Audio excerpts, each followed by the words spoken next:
नमस्कार। आकाशवाणी से प्रस्तुत है समाचार प्रभात।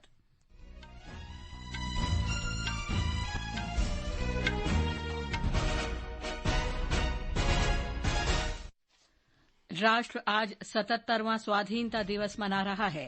प्रधानमंत्री नरेंद्र मोदी दिल्ली में लाल किले के प्राचीर से तिरंगा फहराया और राष्ट्र को संबोधित किया।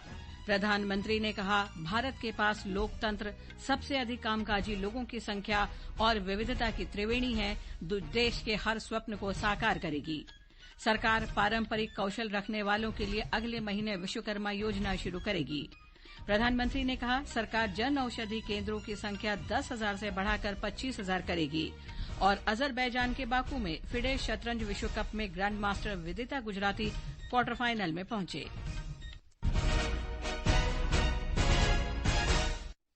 समाचार प्रभात के साथ मैं लवली निगम। आप सभी को स्वतंत्रता दिवस की हार्दिक शुभकामनाएं। राष्ट्र आज 77वां स्वाधीनता दिवस मना रहा है। प्रधानमंत्री नरेंद्र मोदी ने लाल किले के प्राचीर से राष्ट्रीय ध्वज फहराया और राष्ट्र को संबोधित किया। आजादी के महान पर्व की सभी को शुभकामनाएं देते हुए प्रधानमंत्री ने राष्ट्रपिता महात्मा गांधी और भगत सिंह, राजगुरु, सुखदेव जैसे अनगिनत वीरों के बलिदान और योगदान का स्मरण किया। दुनिया का सबसे बड़ा लोकतंत्र और अब बहुत लोगों का अभिप्राय है कि जनसंख्या की दृष्टि से भी हम विश्व में नंबर 1 पर है। इतना बड़ा विशाल देश, 140 करोड़ देश कि मेरे भाई बहन, मेरे परिवारजन आज आजादी का पर्व मना रहे हैं। मैं देश के कोटि कोटि जनों को, देश और दुनिया में भारत को प्यार करने वाले, भारत का सम्मान करने वाले, भारत का गौरव करने वाले कोटि कोटि जनों को आजादी के इस महान पवित्र पर्व की अनेक अनेक शुभकामनाएं देता हूं। प्रधानमंत्री ने कहा कि आज हमारे पास डेमोग्राफी यानी सबसे अधिक कामकाजी लोगों की संख्या, लोकतंत्र तथा विविधता की त्रिवेणी है। ये भारत के हर सपने को साकार करने का सामर्थ्य रखती है। आज हमारे पास डेमोग्राफी है, आज हमारे पास डेमोक्रेसी है, आज हमारे पास डायवर्सिटी है। डेमोग्राफी, डेमोक्रेसी और डायवर्सिटी की ये त्रिवेणी भारत के हर सपने को साकार करने का सामर्थ्य रख। भारत युवान की तरफ ऊर्जावान होकर के बढ़ रहा है। कितने बड़े गौरव का कालखंड है कि आज 30 साल की कम आयु की जनसंख्या दुनिया में सर्वाधिक कहीं है तो ये मेरे भारत मां की गोद में है। प्रधानमंत्री ने कहा कि सरकार ने पशुधन को बचाने के लिए 15,000 करोड़ रुपए उनके टीकाकरण में लगाए। उन्होंने कहा कि जन औषधि केंद्रों से लोगों को सस्ती दरों पर दवाएं मिल रही हैं। आने वाले दिनों में इन केंद्रों की संख्या 10,000 से बढ़कर 25,000 कर दी जाएगी। हमने जन औषधि केंद्र से जो दवाई बाजार में 100 रुपए में मिलती है वो 10 रुपए, 15 रुपए, 20 रुपए में दी। और आज देश में 1,000 जन औषधि केंद्रों से मेरे इन बीमारी में जिनको दवाई की जरूरत थी ऐसे लोगों के करीब 20,000 करोड़ रुपया उनके जेब में बचा है। श्री मोदी ने कहा कि पहले गरीबों को यूरिया उपलब्ध कराने के लिए 10 लाख करोड़ रुपए की सब्सिडी दी जा रही है। उन्होंने कहा कि 1 रैंक 1 पेंशन से लाखों जवानों को लाभ हुआ है। 1 रैंक 1 पेंशन मेरे देश के सेना के जवानों का एक सम्मान का विषय था। 70,000 करोड़ रुपया भारत की तिजोरी से आज पहुंचा है। मेरे निवृत्त सेना के नायकों के जेब में, उनके परिवार में पहुंचा है। हर कैटेगरी में पहले की तुलना में अनेक गुना धन देश के विकास के लिए, कोने कोने में रोजगार पैदा करने के लिए, पाई पाई का उपयोग भारत का भाग्य बदलने के लिए हो और इसलिए हमने काम किया है। श्री मोदी ने कहा कि 5 साल के कार्यकाल में 13.5 करोड़ लोग गरीबी रेखा से ऊपर आए। उन्होंने कहा कि विश्वकर्मा जयंती पर पारंपरिक औजार बनाने वाले वर्ग के लिए भोजन शुरू की जाएगी। इस विश्वकर्मा जयंती पर हम करीब 13-15 हजार करोड़ रुपया से जो परंपरागत कौशल्य से रहने वाले लोग, जो औजार से और अपने हाथ से काम करने वाला वर्ग है, ज्यादातर ओबीसी समुदाय से, ऐसे लोगों को एक नई ताकत देने के लिए हम आने वाले महीने में विश्वकर्मा जयंती पर विश्वकर्मा योजना लॉन्च करेंगे। प्रधानमंत्री ने कहा कि 2014 से 2019 में लोगों ने हमारी सरकार बनाई, जिससे हम में सुधार की हिम्मत आई। 2014 में और 2019 में आपने एक सरकार फॉर्म की तो मोदी में रिफॉर्म करने की हिम्मत आई और जब मोदी ने एक के बाद एक रिफॉर्म किए तो मेरे ब्यूरोक्रेसी के लोग, मेरे लाखों हाथ पैर जो हिंदुस्तान के कोने कोने में सरकार के हिस्से के रूप में काम कर रहे हैं, उन्होंने ब्यूरोक्रेसी ने ट्रांसफॉर्म करने के लिए परफॉर्म करने की जिम्मेवारी बखूबी निभाई। प्रधानमंत्री ने कहा कि मध्यम वर्ग की ताकत बढ़ रही है। उन्होंने कहा आने वाले 5 वर्ष में देश पहली 3 अर्थव्यवस्था में शामिल होगा। आज भारत का एक्सपोर्ट क्या तेजी से बढ़ रहा है और मैं कहना चाहता हूं दुनिया के एक्सपर्ट्स इन सारे मानदंडों के आधार पर कह रहे हैं कि अब भारत रुकने वाला नहीं है। दुनिया की कोई भी रेटिंग एजेंसी होगी वो भारत का गौरव कर रही है। प्रधानमंत्री ने कहा कि युवा शक्ति में हमारा भरोसा है। युवाओं ने दुनिया में भारत को स्टार्टअप के मामले में तीसरा स्थान दिलाया है। उन्होंने कहा कि टेक्नोलॉजी में भारत की विशेष भूमिका होगी। प्रधानमंत्री ने कहा कि किसान उत्पादक संघ का निर्माण हो रहा है तो सेमीकंडक्टर का निर्माण भी किया जा रहा है। प्रधानमंत्री ने कहा कि आज करीब 5,000 अमृत सरोवरों पर कार्य हो रहा है। 18,000 गांवों तक बिजली पहुंचाने जैसे सभी लक्ष्य हासिल किए जा रहे हैं। प्रधानमंत्री ने कहा कि देश में 5G की सेवा शुरू की गई है और ये 700 से अधिक जिलों तक पहुंच गई है।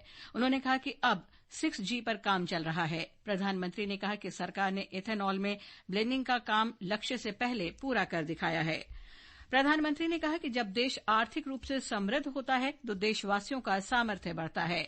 उन्होंने कहा कि 10 साल पहले केंद्र सरकार की ओर से 10 लाख करोड़ रुपए जाते थे। पिछले 9 साल में ये राशि बढ़कर 100 लाख करोड़ रुपए हो गई है। Global economy, global supply chain में भारत की हिस्सेदारी, मैं पक्का विश्वास से कहता हूं आज जो भारत में परिस्थिति पैदा हुई, आज जो भारत ने कमाया है वो दुनिया में स्थिरता की गारंटी लेकर के आया है। अब न हमारे मन में, न 140 करोड़ मेरे परिवारजनों के मन में और न ही दुनिया के मन में कोई इफ्स है, कोई बट्स है। विश्वास बन चुका है। प्रधानमंत्री ने कहा कि मणिपुर में हिंसा का दौर और मां बहनों के साथ अत्याचार पर दुख व्यक्त करते हुए कहा कि शांति से ही समाधान का रास्ता निकलेगा। विशेषकर मणिपुर में जो हिंसा का दौर चला, कई लोगों को अपना जीवन खोना पड़ा, मां बेटियों के सम्मान के साथ खिलवाड़ हुआ, लेकिन कुछ दिनों से लगातार शांति की खबरें आ रही हैं। देश मणिपुर के लोगों के साथ है। देश मणिपुर के लोगों को पिछले कुछ दिनों से जो शांति बनाए रखी है उस शांति के पर्व को आगे बढ़ाए और शांति से ही समाधान का रास्ता निकलेगा। प्रधानमंत्री ने कहा कि देश आज सुरक्षा की अनुभूति कर रहा है। देश में आतंकी घटनाओं में कमी आई है तथा नक्सली क्षेत्रों में परिवर्तन आया है। श्री मोदी ने कहा कि सरकार महंगाई पर नियंत्रण रखने में भरसक प्रयास कर रही है। उन्होंने कहा कि उनका लक्ष्य लोगों पर महंगाई का बोझ कम से कम करना है। श्री मोदी ने कहा कि हमें भ्रष्टाचार के खिलाफ नफरत का माहौल बनाना है। उन्होंने कहा कि सरकार प्रौद्योगिकी के माध्यम से भ्रष्टाचार से मुक्ति का प्रयास कर रही है। श्री मोदी ने कहा कि जिस तरह द्वितीय विश्व युद्ध के बाद दुनिया में नया आकार आया, कोरोना के बाद भी अब वैश्विक व्यवस्था और भू राजनीतिक समीकरण बदल रहा है। कोरोना के समय दुनिया ने हमारा सामर्थ्य देखा है। प्रधानमंत्री ने कहा कि जन चेतना का त्याग और तपस्या के कारण देश 1947 में आजाद हुआ। हम ऐसे कालखंड में जी रहे हैं जब अमृतकाल का पहला वर्ष है। इस कालखंड में उठाए गए कदम, त्याग और तपस्या आने वाले 1000 साल के इतिहास का निर्माण करेंगे। ऐसे कालखंड में हमने प्रवेश किया है और ये हमारा सौभाग्य है कि भारत के ऐसे अमृतकाल में, ये अमृतकाल का पहला वर्ष है। या तो हम जवानी में जी रहे हैं या हम मां भारती की गोद में जन्म ले चुके हैं। इस कालखंड में जो हम करेंगे, जो कदम उठाएंगे, जितना त्याग करेंगे, तपस्या करेंगे, सर्वजन हिताय सर्वजन सुखाय, एक के बाद एक फैसले लेंगे, आने वाले 1000 साल का देश का स्वर्णिम इतिहास उससे अंकुरित होने वाला है। प्रधानमंत्री ने कहा कि आजादी के अमृतकाल में 2047 में जब देश आजादी के 100 साल मनाएगा तो उस समय विकसित भारत का तिरंगा होना चाहिए। प्रधानमंत्री ने कहा कि इसके लिए शुचिता, पारदर्शिता और निष्पक्षता की जरूरत है। उन्होंने देश के सामर्थ्य पर भरोसा व्यक्त करते हुए कहा कि 2047 में जब देश आजादी के 100 साल मनाएगा तब भारत एक विकसित राष्ट्र होगा। इससे पहले प्रधानमंत्री ने सलामी गारद का निरीक्षण किया। लाल किले के लिए प्रस्थान करने से पहले प्रधानमंत्री राजघाट गए और राष्ट्रपिता महात्मा गांधी की समाधि पर श्रद्धासुमन अर्पित किए। देश के विभिन्न राज्यों और विदेशों से भी स्वतंत्रता दिवस मनाने के समाचार मिल रहे हैं। ये समाचार हमारी वेबसाइट newsonair.com/hindi और हमारे mobile app news on AIR पर भी उपलब्ध हैं। राष्ट्रपति द्रौपदी मुर्मू ने कहा है कि राष्ट्र सभी मोर्चों पर अच्छी प्रगति कर रहा है। कल राष्ट्र के नाम अपने संबोधन में उन्होंने कहा कि पिछले एक दशक में देश में उच्च जीडीपी वृद्धि दर दर्ज की गई, मुद्रास्फीति पर नियंत्रण रखा गया और बड़ी संख्या में लोगों को गरीबी से बाहर निकाला गया। राष्ट्रपति ने कहा कि भारतीय अर्थव्यवस्था न केवल कोविड महामारी के मुश्किल दौर में समर्थ सिद्ध हुई है, बल्कि यह अन्य देशों के लिए भी आशा का स्रोत बनी है। भारतीय अंतरिक्ष अनुसंधान संगठन इसरो का चंद्रयान 3 मिशन चंद्रमा के लगभग गोलाकार कक्षा में पहुंच गया है।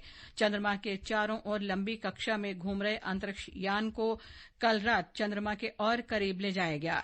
बेंगलुरु में इसरो टेलीमेट्री, ट्रैकिंग और कमांड नेटवर्क कल सुबह लगभग 8:30 बजे कक्षा में कमी करने की प्रक्रिया शुरू करेगा। इसरो का लक्ष्य 23 अगस्त को चंद्रमा की सतह पर चंद्रयान 3 के लैंडर की दक्षिणी ध्रुव पर सॉफ्ट लैंडिंग करना है। अजरबैजान के बाकू में फिडे शतरंज विश्व कप में ग्रैंड मास्टर विदित गुजराती क्वार्टर फाइनल में पहुंच गए हैं। उन्होंने रूस के ग्रैंड मास्टर इयान नेपोमेनियाची को 2-0 से हराया। फिडे विश्व कप के क्वार्टर फाइनल में पहुंचने वाले विदित चौथे भारतीय ग्रैंड मास्टर हैं। मौसम विभाग ने कहा है कि अगले 24 घंटों में हिमाचल प्रदेश और उत्तराखंड के कई हिस्सों में तेज से अत्यधिक तेज वर्षा हो सकती है। मौसम विभाग ने दोनों राज्यों के लिए रेड अलर्ट जारी किया है।